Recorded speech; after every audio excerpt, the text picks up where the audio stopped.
just show you a little bit of my project. It's a piece of oak. It was about 47 centimeters in diameter. Before I rough turn it, got the tight shape, and I'm just starting to work on the bottom here. I got this piece of rod here that I want to get away. Got some nice grain patterns, but this will not. I don't like that. I'm going to have to take it out. So that's what I'm working on right now.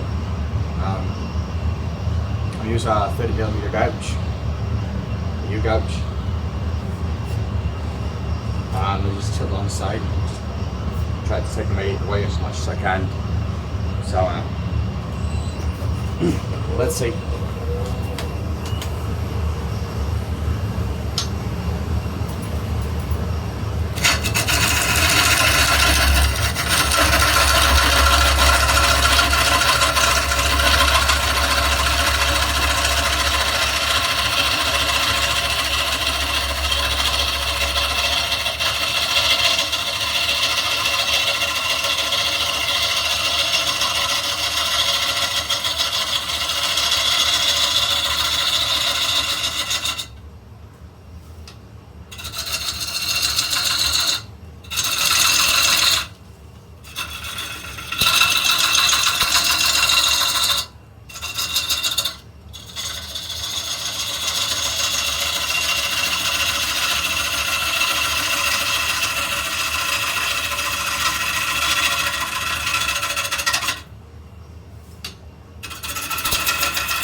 So, making progress. Had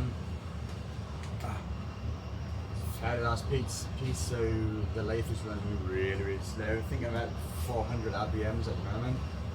And yeah, it's really slow. That's why it's taking so long just to make simple cuts.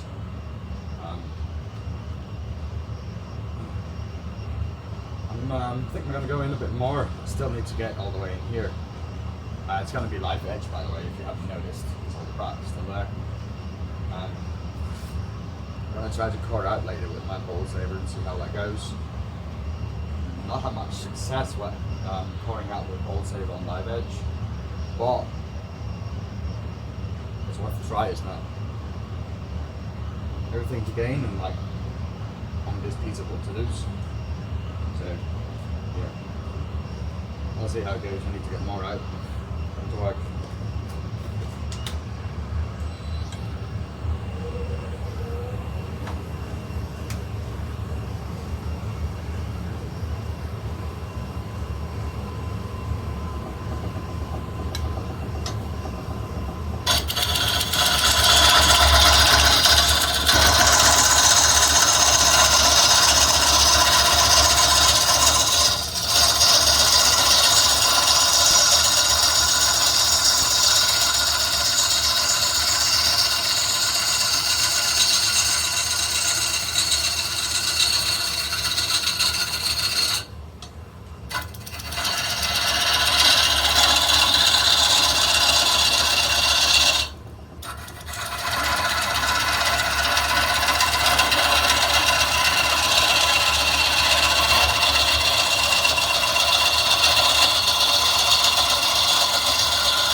Right, so I turned the speed up on a lathe. It's now about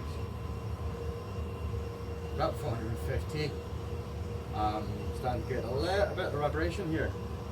And by the way, this is a really big lathe. It's one way 2436, so it's about 380 kilos, 85 kilos or something like that. I haven't put extra weight in it, so, but still, like the lathe is shaking right now means that, you know, well, I'm at the limits of what we can perform at the moment, so I could of course go slower, but I don't know.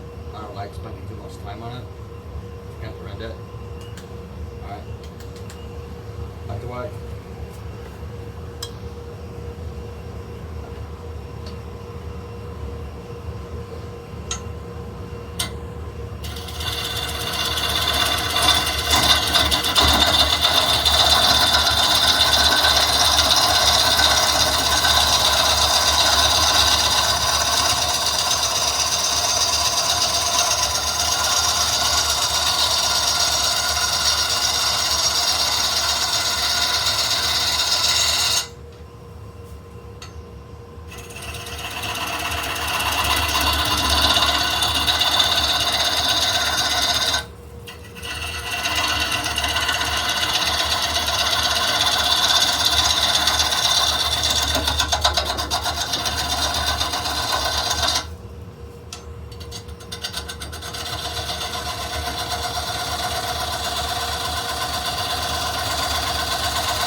Right.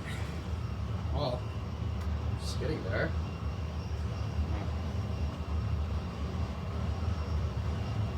I don't know if you can see this. Let me just check the camera. Well, you sort of can. You can see it's really dark up here and kind of light down here. That means I have a bit of torn grain here, and down here it's smooth all the way.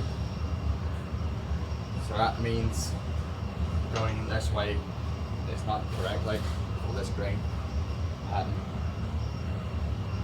Don't have too much theory about which and why it's doing that. I just know that it doesn't work. Change it. So I like to stop the lathe once in a while and have a look. Now I know we need to go from the inside and out. This piece, and I reckon that when I get to the inside of the hole, it's probably going to be different. But like I said, I'm no expert. Time will tell. Still a bit more to go here. I think like 2 centimeters. I can do that in like a couple of passes, hopefully. Let's see. I'm trying to push the speed up a bit more in the lathe here, see how it goes, the vibration have. So tighten it a little bit. So we can go closer to 500. I know that you're able to get the first vibration field there, and then you can just go past it and let it settle. But by doing that, well, there's such a lot of dangers, and you know, no safety officer out here like yourself, so be careful, guys. That's why I'm wearing a face shield. I know face shield will not protect me if this lump fell off and hit my face, but hopefully it will do something. And anyway, it protects me, my lungs and my respiratory, my airways and stuff because of the dust. So yeah, well, we're about 500 now RPMs. It's better.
that's a lot better. Oh my god, what a beautiful grain pattern exposed here now. Probably gonna have to go in here and just have a foot on it for the recess and stuff. But yeah, there's a bit of rot here still. I don't know if it goes in. I don't know. Probably could. Yeah, let's cheat it.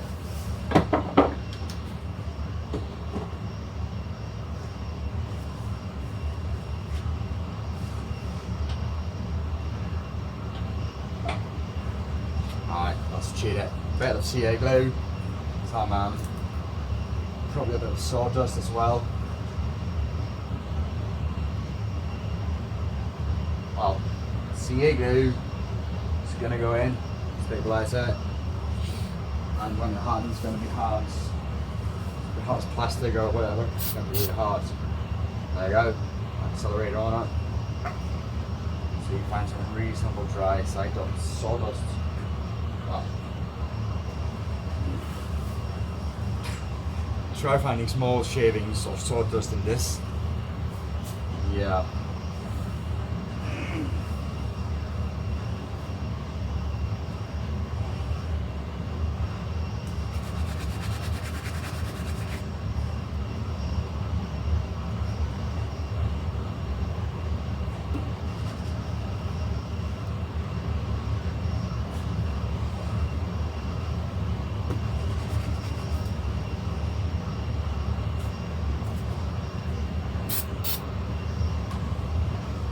There you go.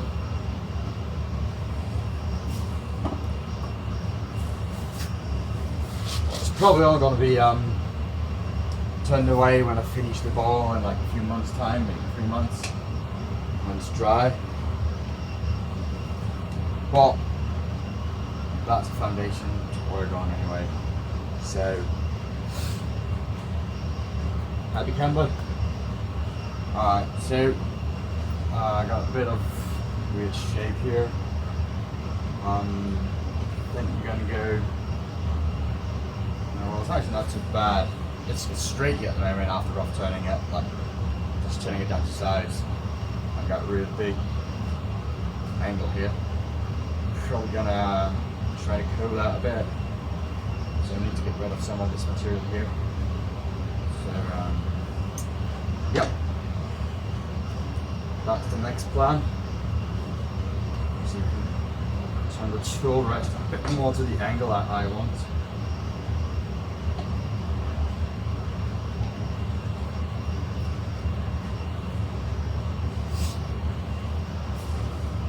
Right on.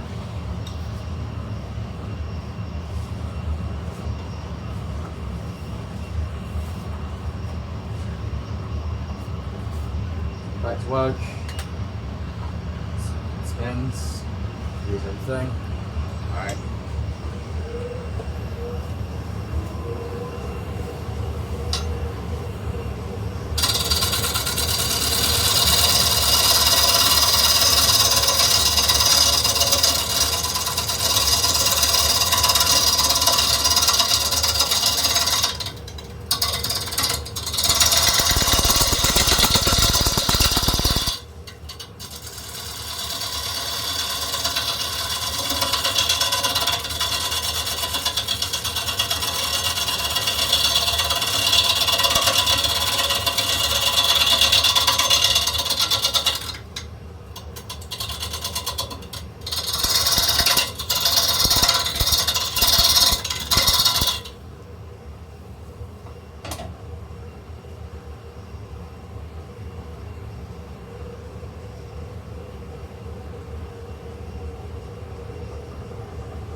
Well, actually,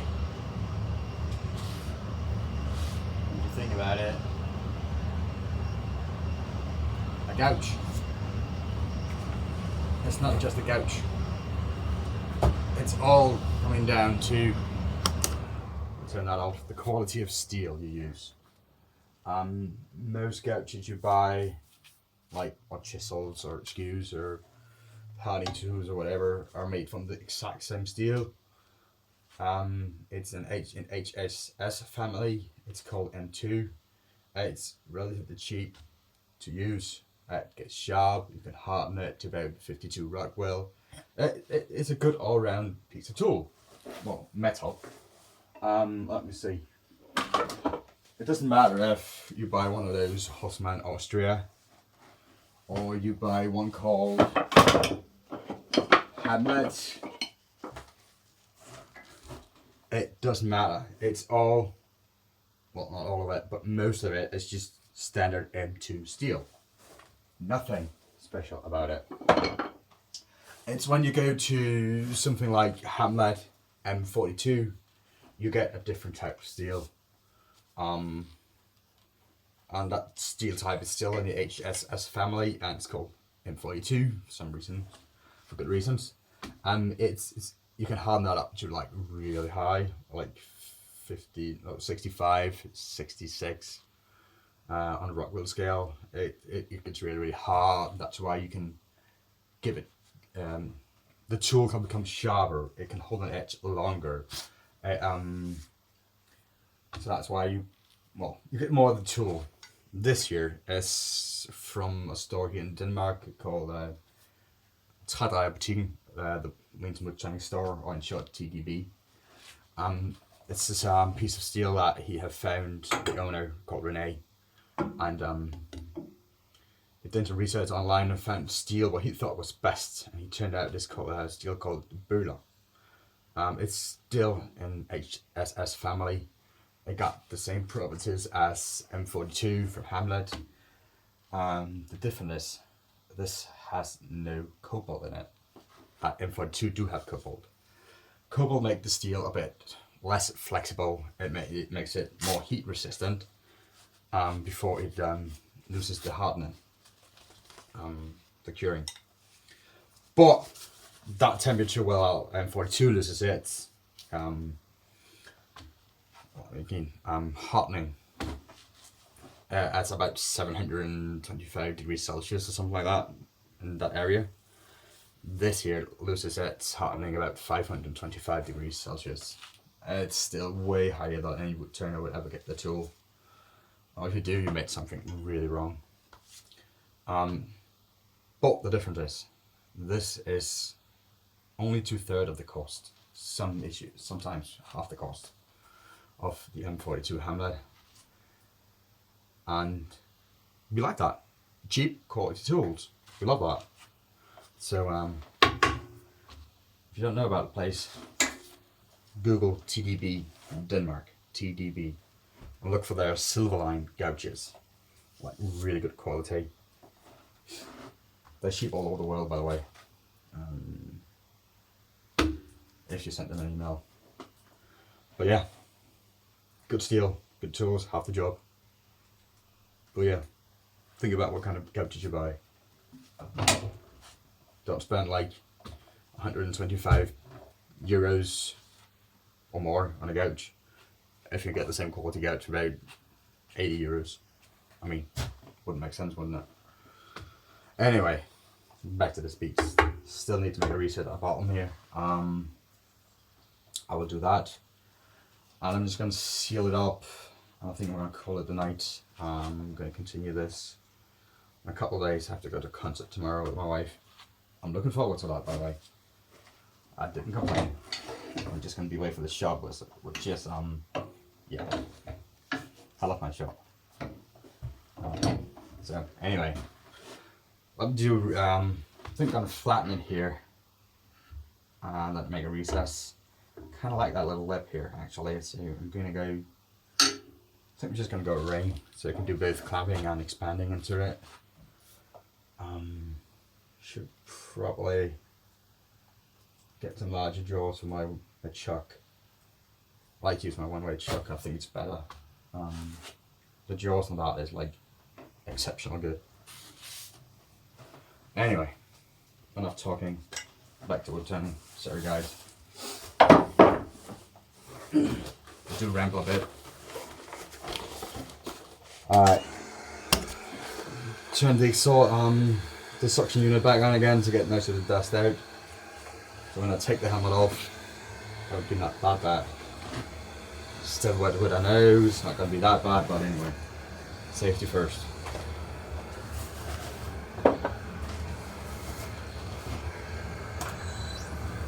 Well, for this process I like to use a carrot cutter. It's just easy.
So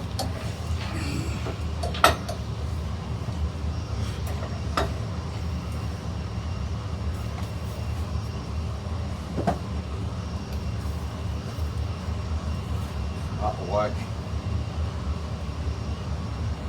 If all goes badly, I can take where is it? A bit larger jaws here and expand. See how much they're in. But if possible, I like to use my one way. I really need to get larger jaws. There you see. Cannot. Way too big. Let's see.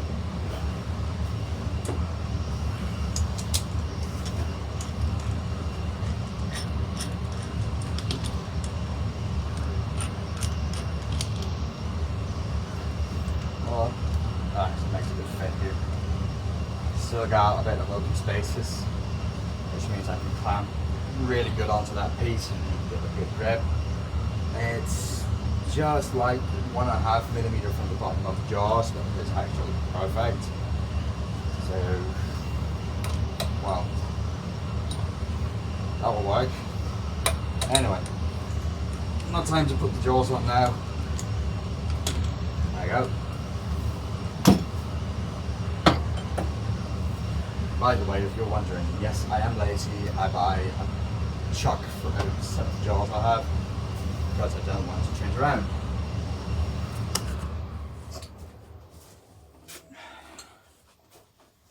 Alright, so put some shavings on the lathe to protect the bed a bit. I'm going to use, I don't know if anybody of you know it, probably do, Hydro wax.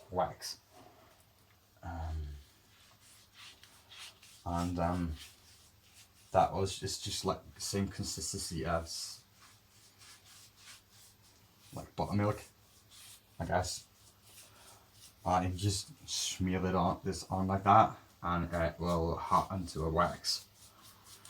That will seal the wood from evaporating too fast and make the wood crack. Of course, this means I have to take down like a couple millimeters off the bowl again when I start working on it, but I kind of have to anyway because it's going to be a bit out of shape. Because I'm going to keep it in the workshop, for which we just throw it in the shavings, but I like to clean up. So there's going to be no shavings. Sorry.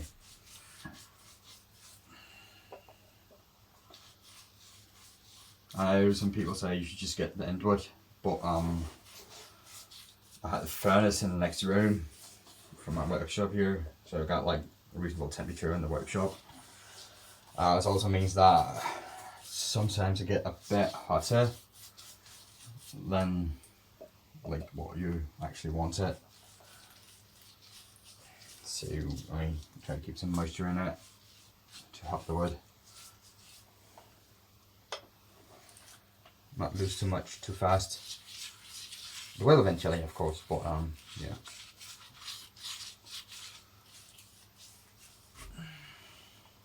Sure we can help a bit. It's still side heavy. Huh. Well, there you go.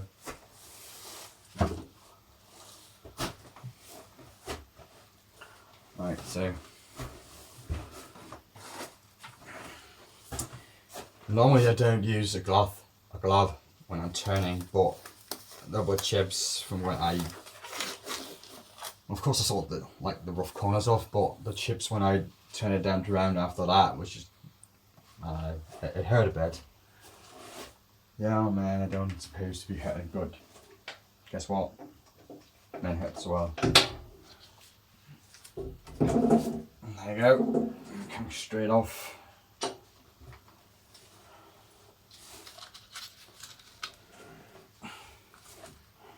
So big.